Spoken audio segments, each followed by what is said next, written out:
Des soldats russes qui s'expriment effectivement sur le char César français, un char qui serait leur bête noire, des extraits qui proviennent de ce compte Force aéroportée pour la honnêteté et la justice qui compte près de 8000 abonnés. Alors regardez ce que l'on peut lire dans les retours d'expérience qui sont faits. Si nous parlons de l'artillerie ennemie, leur arme la plus terrible est le César, le canon français. L'armée ukrainienne en possède une cinquantaine, dont 30 ont été livrés par la France, 19 par le Danemark et 78 canons sont produits cette année selon le ministre des Armées. C'est un triplement de la production. Ils auront en priorité à l'Ukraine, financée par la France, mais aussi par d'autres alliés. Un char qui a une rapidité, une portée, dont cette chaîne Telegram se fait également l'écho. La portée de tir d'un projectile conventionnel est supérieure à 40 km, ce qui rend cette arme inaccessible aux tirs de riposte de nos canons soviétiques. Le compte poursuit en parlant d'une précision étonnante et estime que cette arme est juste d'un autre siècle par rapport au nôtre.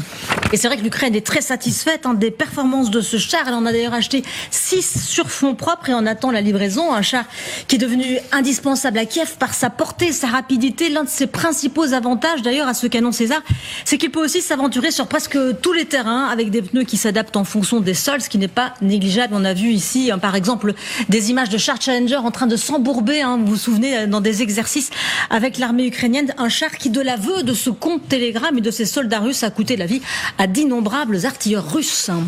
Qu'est-ce qui fait la supériorité de notre canon, exactement ? En fait, on est... alors déjà, pour préciser, on n'est pas sur un char, on est sur un canon automoteur, sur un obusier automoteur. Donc c'est, je veux dire, juste pour ceux qui nous regardent et qui sont habitués de la chose militaire, concrètement, on est sur un système qui est, je veux dire, on est 4 à 5 hommes sur un camion 6x6 tout-terrain avec comme vous le voyez, un canon de 155 mm. Qui fait à peu près, pour que les gens aient une idée, le canon fait 8 mètres de long, un tout petit peu plus de 8 mètres de long. Ouais. Et donc, en fait, ce système est, quand vous le mettez en batterie, ça va assez vite puisque le temps que une ou deux personnes s'occupent de fixer le véhicule à terre, à gauche, une personne va aller prendre un obus, à droite, une autre personne va prendre des charges propulsives. Vous mettez l'obus, vous mettez la charge propulsive, vous tirez. Donc de base, voilà, ça c'est une phase standard de tir. Mais alors l'intérêt, c'est que le César est extrêmement léger. On est sur un camion, le poids au combat, donc avec les obus et les charges propulsives, on est sur un camion de 18 tonnes et demie, je crois, au grand maximum. Là où par exemple les PZH 2000 de l'armée allemande, on est sur 55 tonnes. Par exemple, on est vraiment sur quelque chose d'extrêmement léger et donc les Ukrainiens utilisent cette légèreté à fond. Et l'idée, c'est qu'ils font des tirs que l'on appelle shoot and scoot. L'idée, c'est vraiment vous effectuez, je crois que c'est 6 tirs et en 2 minutes, vous avez mis votre canon César en batterie, vous avez tiré 6 coups et vous êtes ressorti de batterie.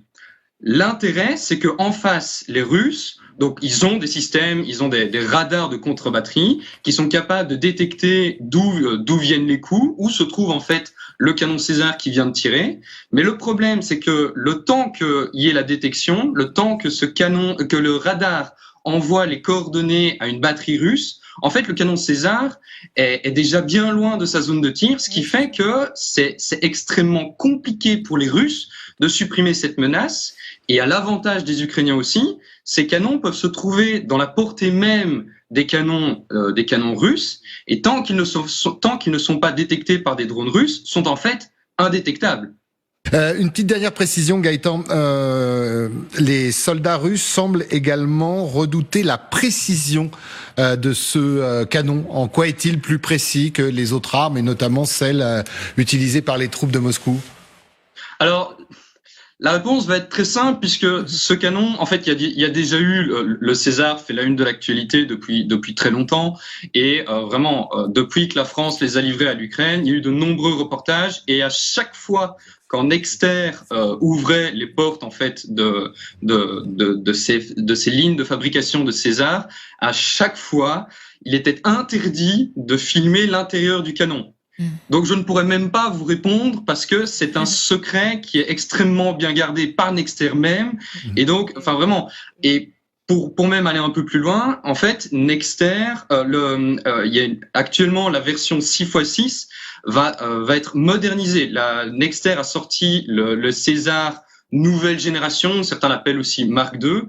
Et donc il change, il y a un nouveau moteur, une nouvelle cabine. Je veux dire, il y a certaines modifications qui sont apportées au César, mais en revanche, le canon n'est absolument pas modifié. Il n'y a pas de nouvelle version du canon, preuve que ce canon est en fait une merveille de technologie.